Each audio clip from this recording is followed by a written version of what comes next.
What's happening, everybody? Trey here, joined as always by my dad, Sean, and today, reactions to the classics. We got a top 10 list, Mr. Nick Cave. Yes. And this comes courtesy of suggestion from our patron, Fran. And what Fran's going to do, so this top 10 list is going to be the gentler Side of Nick. And then next month, we're going to go into the more rock, aggressive. I don't know if aggressive is the right word, but more rock. And, more rocky. Yeah, side of Nick Cave. So I'm very much looking forward to this. I don't know too much Nick Cave. I've only ever heard one album from him, and only know one song on this list. And the way Fran did it is he had a rule, only one song per record. Yep. And instead of ranking them, like 1 to 10, we just have the 10 songs on here. So and they're in chronological yes, order. sir. So that's kind of the basis here. It's not starting at 10, going down to 1. But yeah, man, we're really looking forward to this. Thanks, Fran, for bringing this to us. If you're watching this on YouTube, we're going to have a link with the music down below that helps us out with the copyright and whatnot. But if you just want to see our reactions to the song, afterwards, you can just keep watching the YouTube video, whatever floats your boat, man. And if you like this, sure to give it a big thumbs up. That helps us out. Hit that big red subscribe button, and you can check out all our social media down below. And if you'd like to present a top 10 list to us, you can check out our Patreon link, which is also in the description. But I guess that about covers it. Yeah, and I'm with you, Trey. I didn't know really anything about Nick Cave at all. Never even heard of him until we started this channel. Yeah. A year and a half plus ago. I only heard a couple of his songs on our Friday night live streams. Otherwise, man, I don't know anything about him. So I've never heard any of these songs, or if I have, we heard it on a live stream and I don't remember it. So not a lot of research on Nick either on these songs, but just in general, he's been around for a very long time. If you're watching this here in Australia, you're, I'm sure, very familiar with him. He's in their Music Hall of Fame there in 2007, all that good stuff. Formed Nick Cave and TheBadSeeds in 1983, which is what all this stuff is going to pertain to. As our first song starts in 1986, but a plethora of music, just always produced for all these years, man. Always produced a vast amount of material. I always respect that. I do too. Very well thought of by all of his fans. Dabbles in acting a little bit, movie scripts a little bit. It's just a guy who can do a little bit of everything. So looking forward to seeing kind of what we have here, since I really don't know anything about him.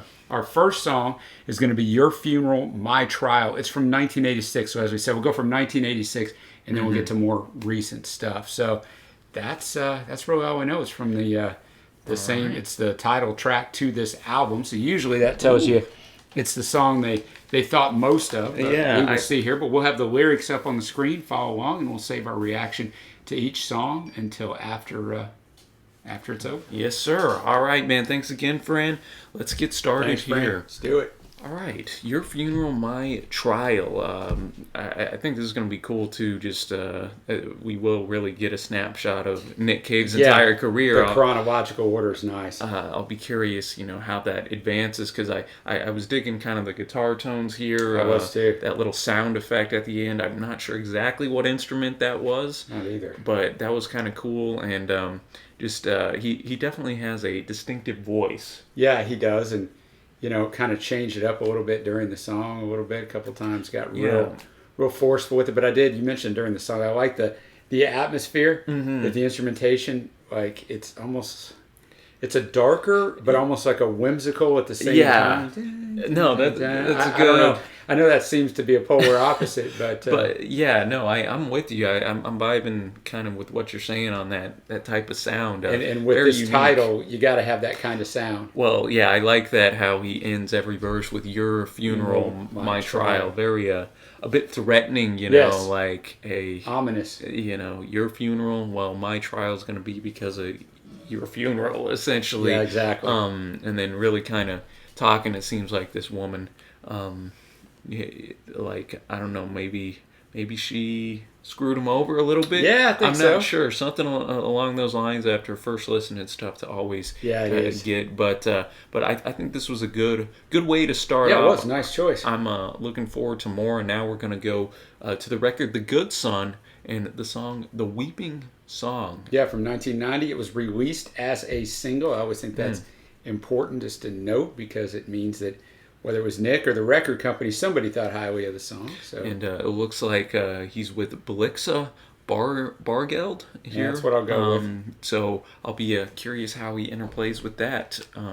So anyways, and it looks like Bargeld was the guitarist and backing vocalist in the band from 83 to 03. So yeah, and Blixa's going to do the first verse.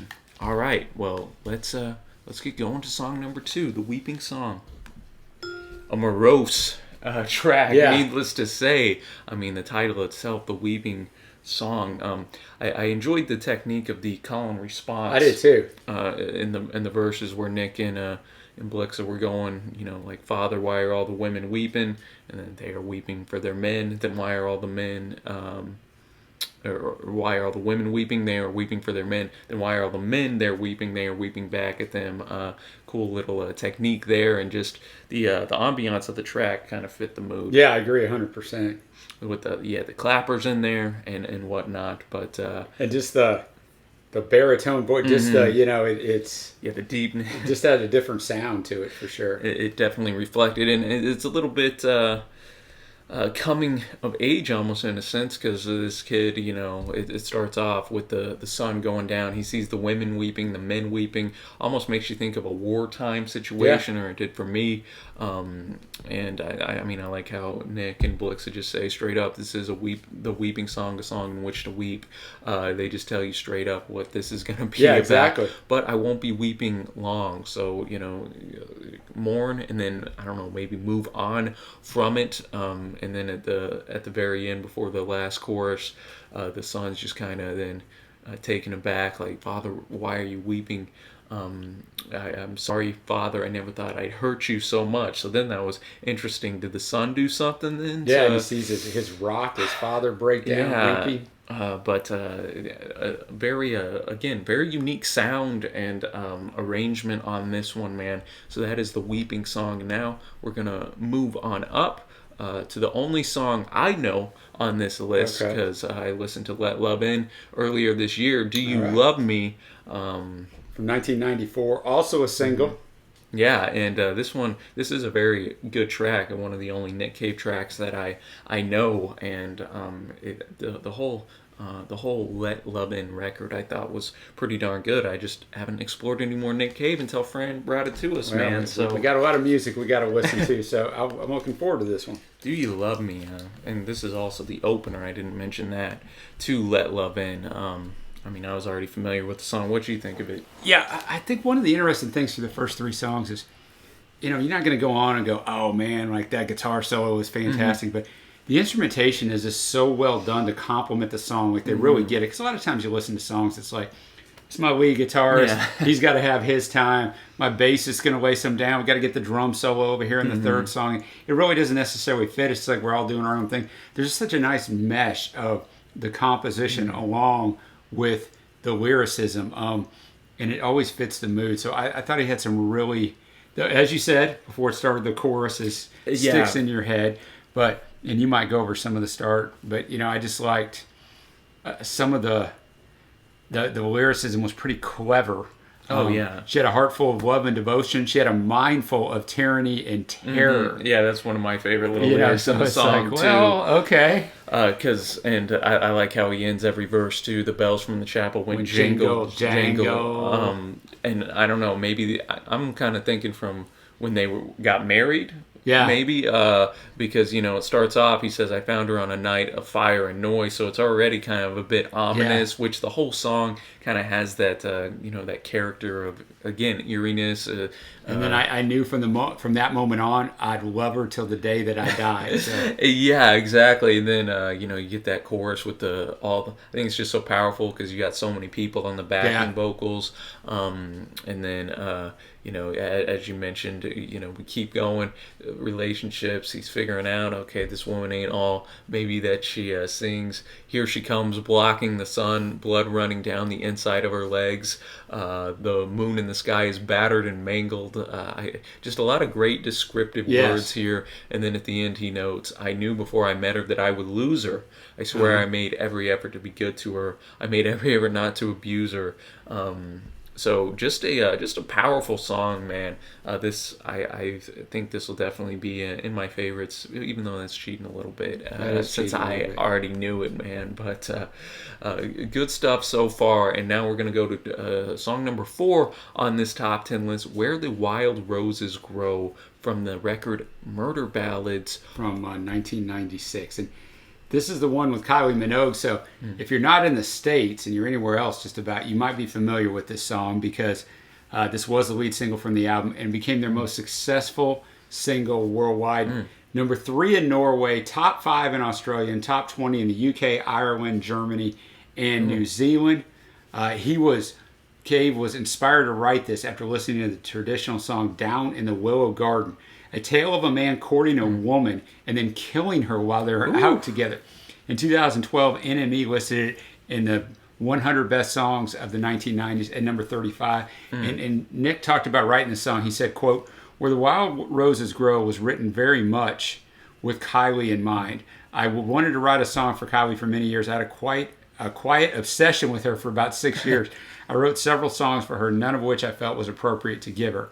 It was only when I wrote this song, which is a dialogue between a killer and his victim, that I finally thought I'd written the right song for Kylie to sing. I sent the song to her and she replied the next day." So I finally wrote this song for you. I killed you, but I like that intro because now I'll be listening in the verses, the killer and the victim. And he had a quiet obsession with her for about 6 years.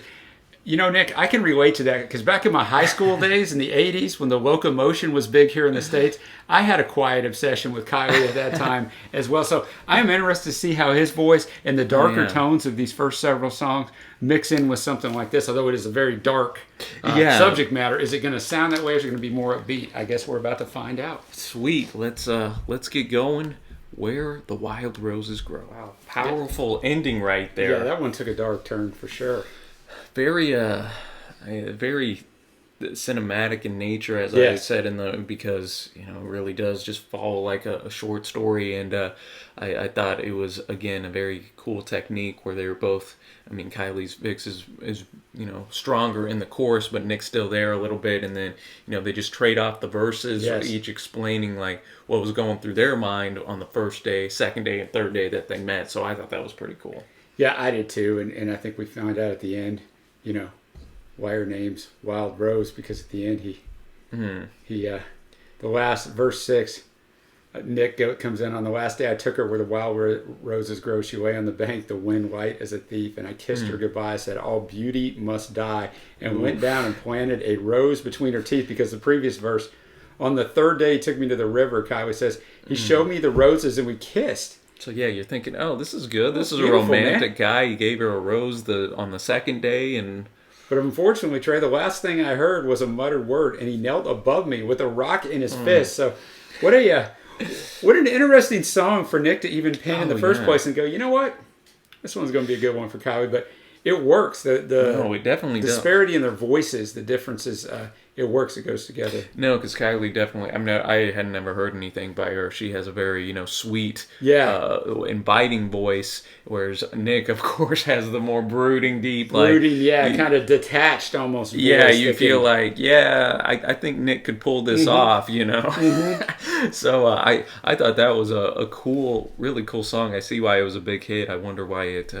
Man, us in the U.S. were behind. I know. Oftentimes, us in the U.S. are behind on a lot of good music that we discovered through the years.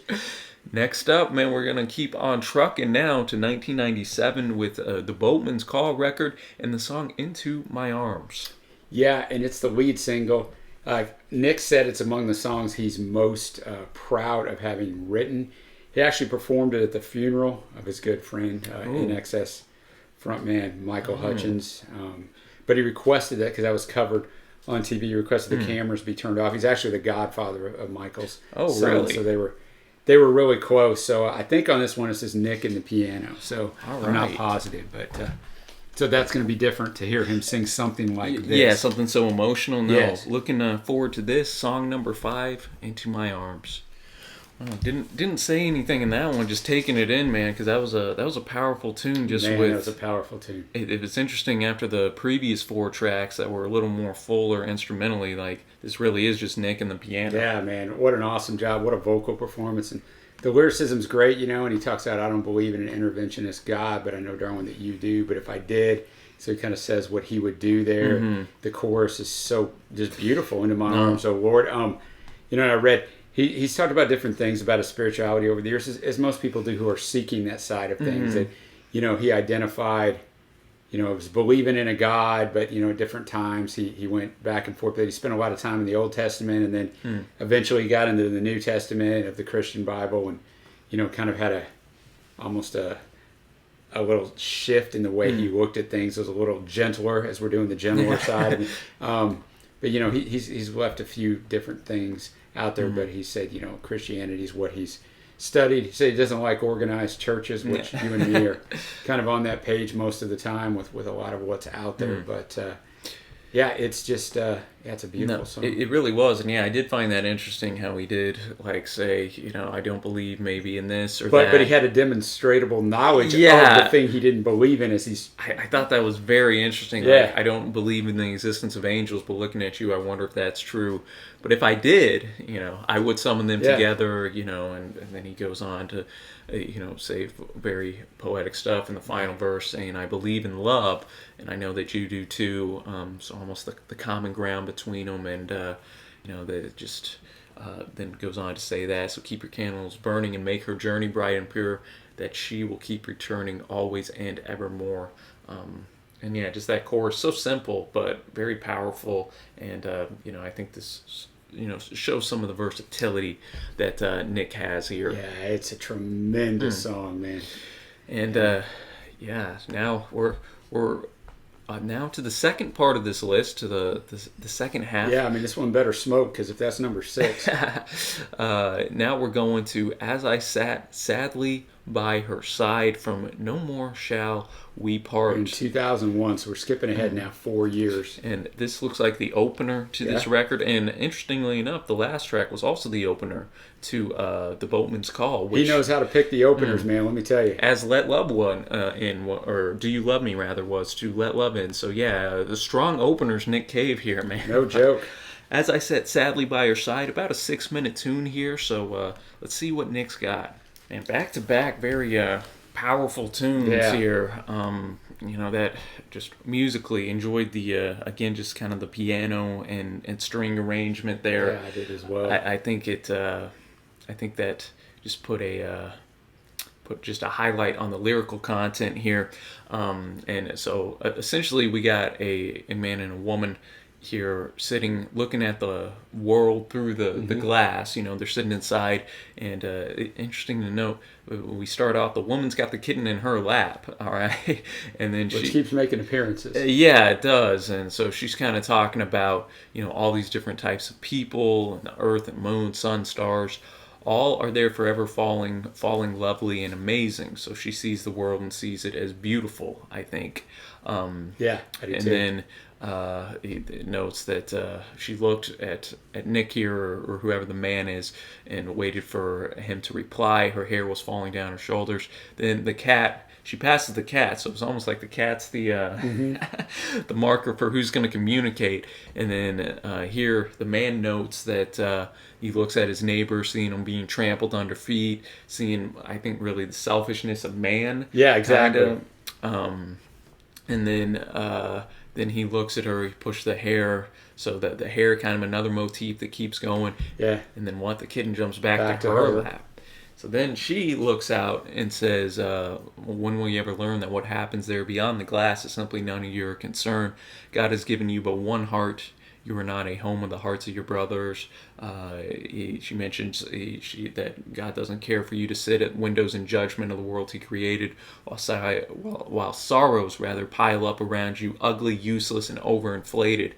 And then it's interesting to note... Yeah, the last verse is very interesting. That I could not... The man here talking, because great tears are now leaping from the woman's eyes, I could not wipe the smile from my face as I sat sadly by her side. So I think at the end here, he thinks that he's won the argument. I was going to say that. He thinks he's won. Because she's now crying, maybe come to the realization that, wow, maybe the world isn't as beautiful as I thought it was. And so he won the argument in a sense, but... he then comes, I think, and realizes, oh, well, I'm right, but because I'm right, this is a kind of a somber Yeah, occasion. exactly. No, I think you nailed it pretty well there. I don't know, but yeah, just and again, it was a long track, but it didn't seem like it was. No, because it's 7 verses, and he gets after it. I mean, No, so he far in all does. the songs, there's no messing around. There's no long instrumental runs. Not that there's anything wrong with those, but I mean, he gets after it. So yeah, it does not seem boring at all. And then now we're gonna go now to track number 7 on here. We got "Breathless"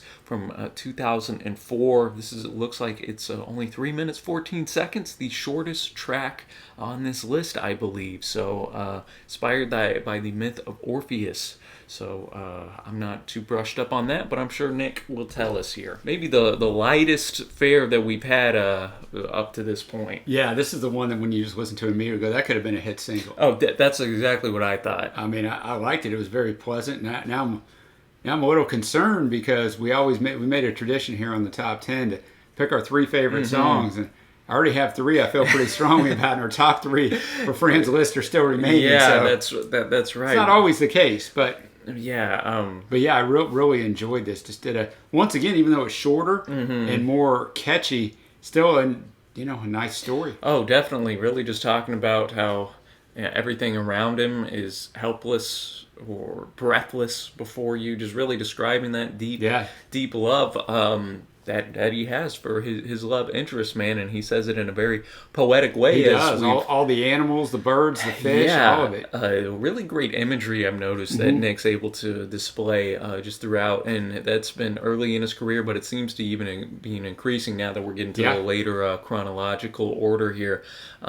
So again, another very solid tune from Nick here, showing he can show off those different types of styles. Agree. All right, and next up, as we keep on rocking, Nick Cave does his best. Prince here with the writing out of "We Know Who You Are." And No N-O, yes. And this is one that was in 2012 off the Push the Sky Away album. It was the lead single, and when I was researching this one, a lot of critics praised this song. So that scares me for this top 3 of mine. But, let's check it out. All right. We Know Who You Are. Yeah, that reminded me a little bit of the Weeping song that we did kind of towards the beginning, because it was... Yeah, it did me as well. Just had that haunting nature to it, and just the way Nick delivered his voice. I will say, too, going through all this, Nick's voice is kind of sounded the exact same from I was going to say, because remember, again, we're not doing the top 10, although I mentioned earlier we got his top 3. I just meant like the most recent 3 left. These are just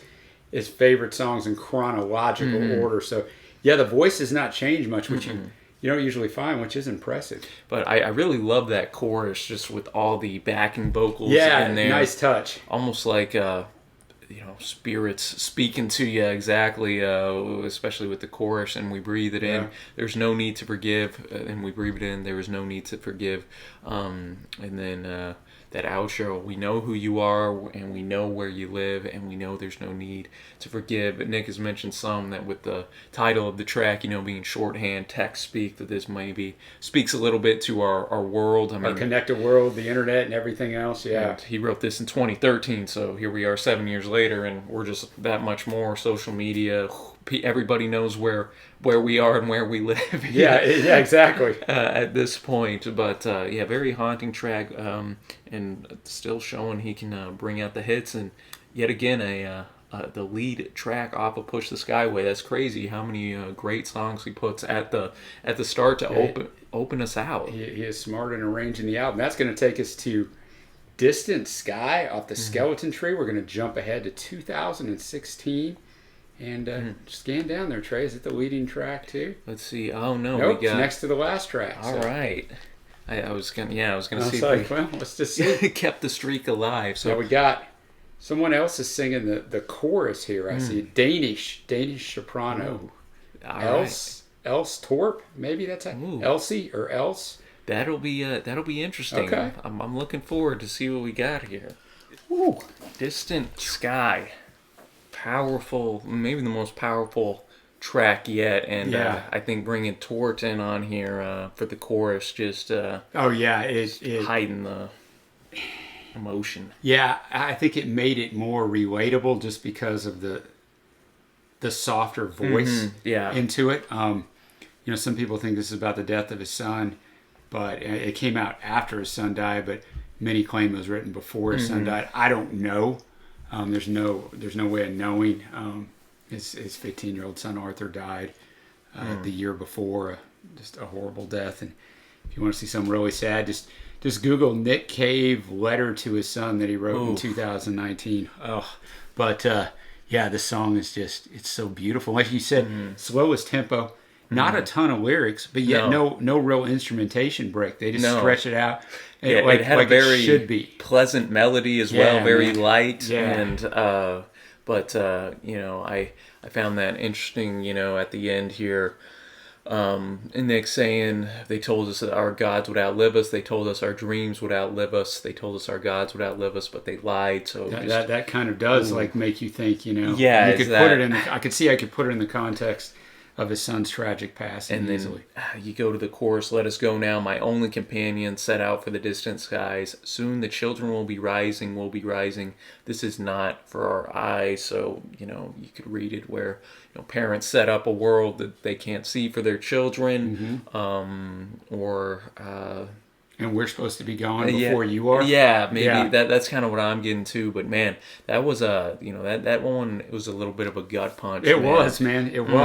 Very, very. I'm surprised that didn't end the record out, honestly. I am too. I don't know how you follow that on an album. And then now we're going to go to Nick's most recent record, Ghosteen from 2019. This ain't the opener, but this is track 2, Bright Horses. So we'll see what Nick's got up here. Man, I'm very impressed. Still churning out good content even to this day. So that's tough to do in the music industry, of course. And then after this song, y'all, we'll note what our favorite tracks were.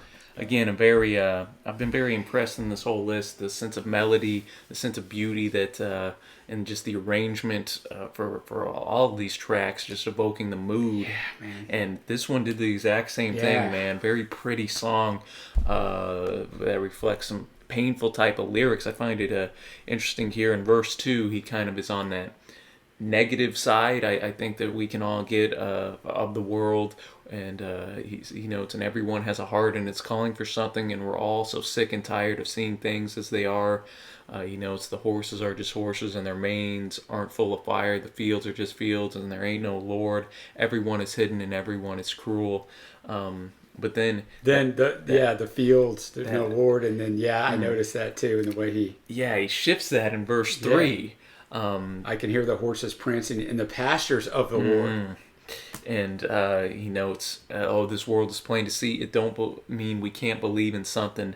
And anyway, my baby's coming back now on the next train. I wonder if that had anything to do with his son, or if that's the baby. I don't know, but interest, when I listen to it, I would just, thank goodness I've never lost a child, but it obviously would just shape everything that you do from there on in. It doesn't mean every song, is about that, but it would emanate out of you. So when you hear something that's pretty and something like this, it does make you think. It's a solid way to end out this list here. And now that's going to take us to the tough question of our top 3 songs. Yeah, I got to say one thing. The difference between Your Funeral, My Trial, and then the last song here, Bright Horses, you're talking about 33 years in between, and they're both incredibly powerful. Absolutely. That's the thing that's impressed me, and I kind of do like the way Fran put this in. Yeah, I do too. We haven't done one like this before. No, but you really do get to sense the growth of the artist and the consistency. Yeah, and I thought the first early ones were very well arranged too, but there's less backing instrumentation on these later ones. That would just be a coincidence of the ones that Fran chose off the album, but it brings the emotion even more into it since he's going for the gentler side. All right, so I interrupted you, Trey. I'm going to let you go first. Okay, well, I'm going with Do You Love Me? I already knew that one coming in, but I love the chorus of that. One's in there for me, too. One of my favorite moments of this. I'm going to go with As I Sat Sadly by Her Side. I thought that story told was very good. And then there's a few in here that are that are really tough. I really enjoyed Where the Wild Roses Grow, Into My Arms, and Distant Sky. So those are all kind of vying for my last spot here. But I think I'm going to go with Where the Wild Roses Grow again, just for that storytelling. Okay. With Kylie in there, I thought that was cool. Just the way that worked out. But you can't go wrong with pretty much any tune on this list, I don't think. Well, my runner-up to make the list was Breathless. But I'm going to go with the tune we just heard, Distant Sky. Yep. So that made Breathless get booted if you're doing your math at home. And then Do You Love Me? And then my favorite one was actually Into My Arms. Yeah, that one was pretty darn great. But I mean, too. I liked what you chose too. This is a very good list and a very nice listen. It really was. Great introduction here to Mr. Nick Cave. And you got to come back next month to see Fran's top 10 of the whatever he wants to name it. I don't know, the rocking side, the upbeat side, I don't know, but whatever. I'm looking forward to doing that, to see him unleash, especially in the early years. You could tell they really had kind of that ominous, harder type of sound. Yes. So, but they could commit to that with going in with it. I'm looking forward to that. But anyways, y'all, let us know your top 10 Nick Cave gentler songs, or just top 10 songs in general. Want to give a big shout out again to our patron Fran. Thank you, Fran. This was a very, so much. Very fun list to do. Yeah. Thanks, Dad, as always, for the research. And until next time, y'all, thanks for watching. Happy listening, and we will see ya.